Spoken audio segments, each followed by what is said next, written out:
अस्सलामु अलैकुम वरहमतुल्लाहि वबरकातुहू बिस्मिल्लाहिर रहमानिर रहीम अल्हम्दुलिल्लाहि रब्बिल आलमीन वस्सलातु वस्सलामु अला सय्यिदिल अंबिया'i वल मुरसलीन व अला आलिहि व सहबिहि अजमईन अम्मा बाद। मैं हूं यासिर नदीम अल-वाजदी। आज मेरे साथ यहाँ पर मौजूद हैं एक जाने माने मुल्हिद जिनका नाम है जनाब उवैस इकबाल साहब। मुझे खुशी हो रही है कि मैं अपने ऑफिस में अपनी जगह पर उनका इस्तकबाल कर रहा हूं और लकीली मुझे पता चला कि वो मुझसे कुछ करीबी फासले पर रहते हैं, तो उन्होंने मुनासिब समझा कि बजाय हम लाइव स्ट्रीम पर ऑनलाइन इंटरनेट पर आकर गुफ्तगू करें, मुकालमा करें, तो क्यों ना ये गुफ्तगू फेस टू फेस हो। तो इसलिए मैंने इस इनिशिएटिव को अप्रिशिएट किया और उनको यहाँ आने की दावत दी। आज वो मेरे साथ मौजूद हैं। तो उवैस साहब, सबसे पहले तो आपका इस्तकबाल है यहाँ पर।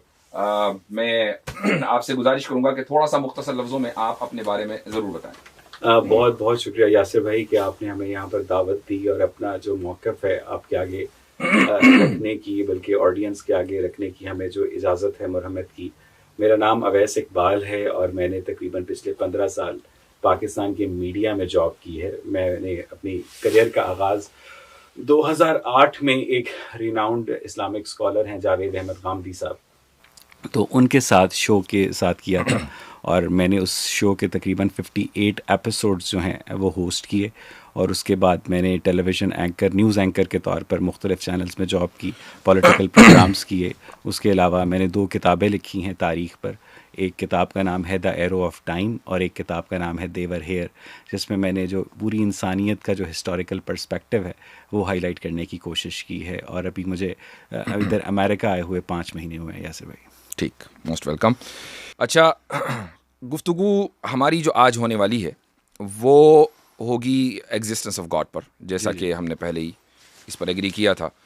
आगे बढ़ने से पहले मैं एक चीज़ आपसे पूछना चाहूँगा, और वो ये कि इस वक्त पाकिस्तान से या इंडिया में भी जो नॉन अपोस्टेट्स हैं, जिनका समझ लीजिए कि सोशल मीडिया एक्टिविज़म बहुत मारूफ है, वो कोई भी हों, उनका जो आगाज़ होता है वो तो बड़ा हम्बल होता है, लेकिन फिर उसके बाद होता यह है कि जो हिंदुत्व ट्रोल्स हैं वो उनके साथ लगकर उनको ओजे सुरैया पर पहुंचा देते हैं सब्सक्राइबर्स के एतबार से।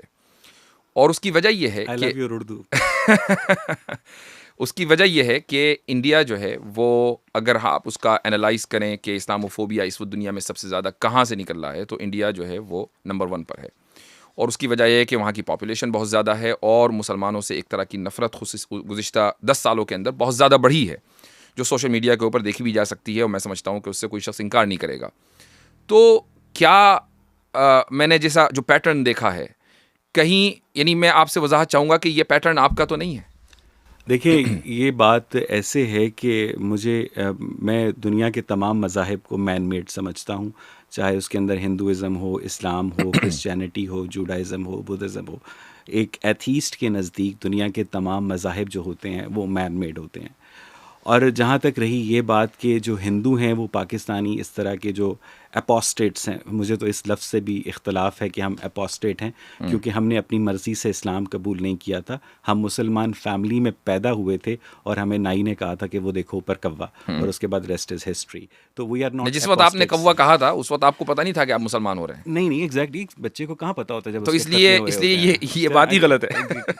कमिंग जी, बैक आगे टू माय बढ़ें। जी। पॉइंट कि जहाँ तक ही रही ये बात कि जब मैं आरजू काज़मी के साथ पॉलिटिकल शोज़ करता हूँ तो उस पर मुझे इंडिया की तरफ से अप्रिसिएशन मिलती है और तनकीद का भी सामना करना पड़ता है, लेकिन मजहबी एस्पेक्ट से कभी भी ऐसा नहीं हुआ कि एटलीस्ट मेरे केस में कि मुझे क्या कहते हैं हिंदू सपोर्ट की ज़रूरत पड़ी हो या हिंदू सपोर्ट मुझे मिली हो। और मैं इस बात से भी इख्तलाफ करता हूँ कि इंडिया जो है वो इस्लामोफोबिया के अंदर दुनिया में नंबर 1 है, क्योंकि मैं समझता हूँ कि शाहरुख़ ख़ान जो है वो एक मुस्लिम बैकग्राउंड के साथ वहाँ पर शाहरुख़ ख़ान है, आमिर ख़ान एक मुस्लिम बैकग्राउंड के साथ आमिर ख़ान है, एंड दिलीप कुमार साहब, और एक बहुत बड़ी हिस्ट्री है वहाँ पर मुसलमानों की। वहाँ पर मुसलमान प्रेसिडेंट्स भी रहे हैं, वहाँ पर मौलाना अबुल कलाम आज़ाद भी रहे हैं, जिनके जो बर्थडे है 8 नवंबर वो तालीम का दिन के तौर पे मनाया जाता है इंडिया में। तो जो कुछ इंडिया के अंदर इस वक्त मुसलमानों के ख़िलाफ़ सेंटिमेंट है वो मुसलमानों की अपनी एक्सक्लूसिव प्रैक्टिसेस का रद्द-ए-अमल है, ये मेरी राय है। हाँ, नहीं, ये आपकी राय से मुझे इत्तेफाक नहीं है, और उसकी वजह ये है कि मैंने पहले ही कहा कि इस्लामोफोबिया के ताल्लुक़ से जो सेंटिमेंट्स पाए जाते हैं वो गुज़िश्ता 10 सालों की पैदावार हैं।